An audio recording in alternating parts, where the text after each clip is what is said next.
நேயர்களே, அவசிய செய்திகளின் இன்றைய செய்தி தொகுப்பை உங்களுக்கு வழங்குவது உங்கள் பேரன்பிற்குரிய தொகுப்பாளினி நான் ஜனனி கணேசன். இன்றைய முக்கிய செய்திகளின் தொகுப்பை பார்க்கலாம். அன்புமணியுடன் கருத்து வேறுபாடு ஏற்பட்டுள்ள நிலையில் ஆடிட்டர் குருமூர்த்தியுடன் இரண்டாவது முறையாக பாமக நிறுவனர் ராமதாஸ் நேற்று சந்தித்து பேசியது அரசியலில் பெரும் பரபரப்பை உண்டாக்கியுள்ளது. 2 தினங்கள் முன்பு தைலாபுரத்தில் ராமதாஸை சந்தித்த குருமூர்த்தி மாலை அவரது அலுவலகத்தில் அன்புமணியை தனியாக சந்தித்தார் என்பது அவசிய செய்திகளுக்கு கிடைத்துள்ள பிரத்யேக செய்தியாகும். இந்த சந்திப்புகள் மூலம் தந்தை மகனிடையே சுமூக தீர்வு எட்டப்பட்டுள்ளது. இது குறித்த அறிவிப்பு வரும் செவ்வாய் அல்லது புதன்கிழமை வெளியாகும் என்ற தகவலும் அவசிய செய்திகளுக்கு பிரத்யேக தகவல் கிடைத்துள்ளது. அமித் ஷா தமிழகம் வந்துள்ளார். முன்னதாக நேற்று அவர் வெளியிட்ட பதிவில் தமிழ்நாட்டிற்கு வருகின்றேன். நாளை மதுரையில் நடைபெறவுள்ள தமிழ்நாடு பாஜக மாநில மையக்குழு கூட்டத்திற்கு தலைமை தாங்க உள்ளேன். பிறகு மாலை நேரத்தில் மாநில, மாவட்ட மற்றும் மண்டல நிர்வாகிகளுடன் சந்தித்து உரையாட உள்ளேன் என தெரிவித்திருந்தார்.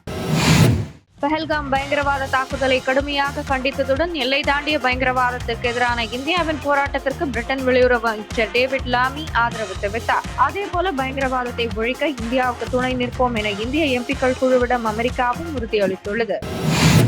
மகாராஷ்டிரா தேர்தல் முடிவு தொடர்பாக ராகுல் தெரிவித்த குற்றச்சாட்டுக்கு தேர்தல் கமிஷன் விளக்கம் அளித்தது. ஆனால் இதனை ஏற்காத ராகுல் உண்மையை வெளியிட வேண்டும் என கூறியுள்ளார். முன்னதாக மகாராஷ்டிரா தேர்தல் முடிவுகள் பிக்சிங் செய்யப்பட்டுள்ளது என ராகுல் குற்றம் சாட்டியிருந்தார். வாக்காளர்களின் சாதகமற்ற தீர்ப்புக்கு பிறகு தேர்தல் கமிஷன் சமரசம் செய்யப்பட்டுள்ளது என்று கூறி அதனை அவதூறு செய்ய முயற்சி செய்வது முற்றிலும் அபத்தம் என தேர்தல் கமிஷன் ராகுலை விளாசியுள்ளது.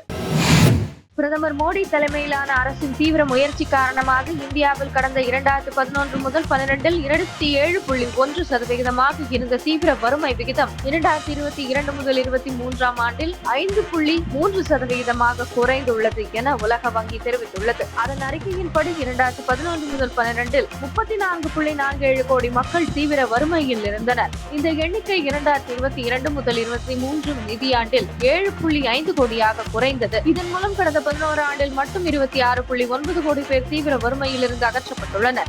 2011 முதல் 12இல் யூபி, மகாராஷ்டிரா, பீகார், மேற்கு வங்கம் மற்றும் எம்பி மாநிலங்களில் 65% பேர் தீவிர வறுமை நிலையில் இருந்தனர். தற்போது வறுமை நிலையிலிருந்து வந்தவர்களில் 2/3 பங்கு இந்த மாநிலத்தை சேர்ந்தவர்கள். ஆந்திராவில் எளிதாக தொழில் செய்யவும் முதலீட்டாளர்களை ஈர்க்கவும் அதிகபட்ச வேலை நேரத்தை 10 மணி நேரமாக உயர்த்த ஆந்திர அரசு முடிவு செய்துள்ளது. தொழிலாளர் மற்றும் முதலீட்டாளர்கள் நலன் கருதி இது தொடர்பான சட்டத்தை திருத்த மாநில அரசு முடிவு செய்துள்ளது.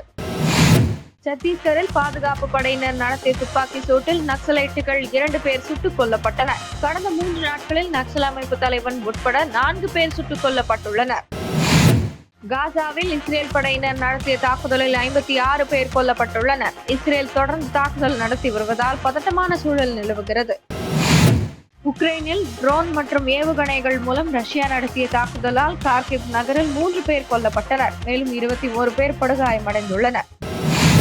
பாலஸ்தீனத்தின் காசா பகுதி ஹமாஸ் பயங்கரவாதிகளின் கட்டுப்பாட்டில் இருந்தது. ஹமாஸ் பயங்கரவாதிகள் கடந்த 2023 அக்டோபரில் இஸ்ரேலுக்குள் நுழைந்து 1200 அப்பாவி பொதுமக்களை சுட்டுக் கொன்றனர். இதையடுத்து காசா மீது இஸ்ரேல் போர் துவங்கியது. கடந்த 20 மாதங்களாக காசாவில் தாக்குதல் நடந்து வருகிறது. இதனால் அங்கு அத்தியாவசிய பொருட்களுக்கான உணவு, குடிநீருக்கு கடும் தட்டுப்பாடு நிலவுகிறது. சர்வதேச நாடுகள் மனிதாபிமான உதவிகள் வழங்க முன்வந்த நிலையில் அதற்கு இஸ்ரேல் தடை விதித்தது.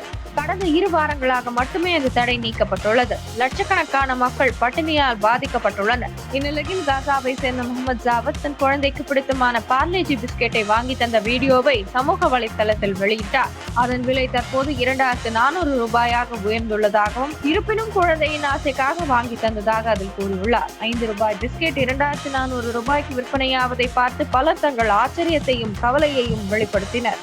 இத்துடன் இன்றைய முக்கிய செய்திகள் நிறைவடைந்தன. மறக்காமல் சேனலை சப்ஸ்கிரைப் செய்வதுடன் அனைவருடனும் பகிருங்கள். நன்றி, வணக்கம், ஜெய் ஹிந்த்.